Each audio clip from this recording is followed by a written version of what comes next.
We also have another great one here. And Brian, I've been talking about this team from a futures perspective. I'm going to talk about it more tomorrow on the Prop It Up show. But the LA Kings, man, I mean, where they sit in the standings right now, where they are, how this team has been playing. They've got a great goalie tandem. They've got a good defense, and I think their team's built for the playoffs, but yet you're getting like 30-1 for them to win the Stanley Cup. And I don't like betting the top 5 favorites really to win Stanley Cup. I like looking at pieces like that. And plus 135 for them today against Colorado. They're minus 160. And I don't know if I'm happy or mad right now at Colorado because I had an over 6.5, 5% in their game against San Jose. And San Jose didn't give me one, so I needed one more goal from Colorado. And unfortunately, they did not do that for me. But they bounced back in a big way after they had a rough performance. But now they're playing a lot tougher of a defensive team here with LA. Brian, totals at 6. What are your thoughts here in this game? Yeah, you mentioned a 30-1 on Los Angeles. You could probably do better just by rolling it over all the way to the championship. Even though they've got a really good record, I don't think they're thought of as to be a contender. So once the playoffs start coming, you'll be getting them at nice underdog prices. So that's the way to look at it. It's Los Angeles or nothing in this one for myself, basically just on the scheduling situation. The Kings are on the road here for their only game in an 11-game stretch.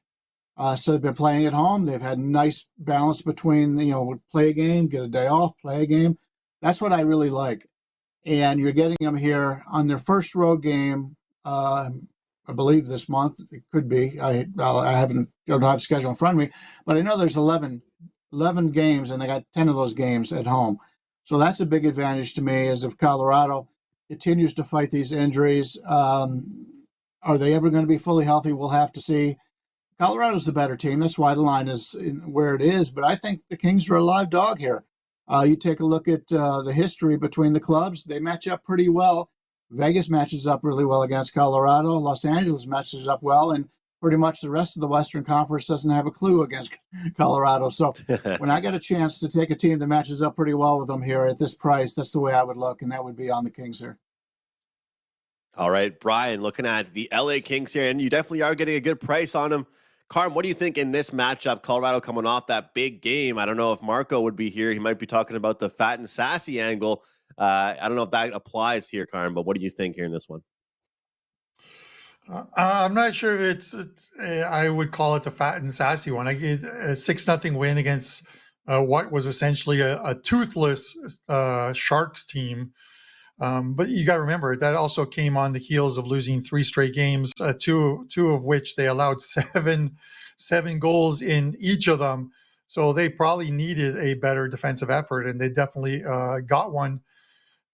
Again, these are two teams that need to move up the standings, are in playoff spots right now.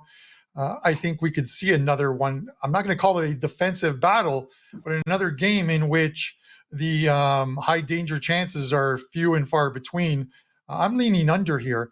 There hasn't really been much change in the line. I think the over at the number, the VIG was about 125. It's dropped about 10 cents, so about 115.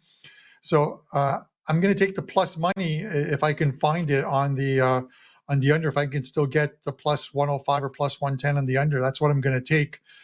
Again, I talk about when a team, and usually a very good team, like Colorado, loses, 3 or 4 games in a row and get a win, they sort of get back on track. I think it was a good defensive performance from them.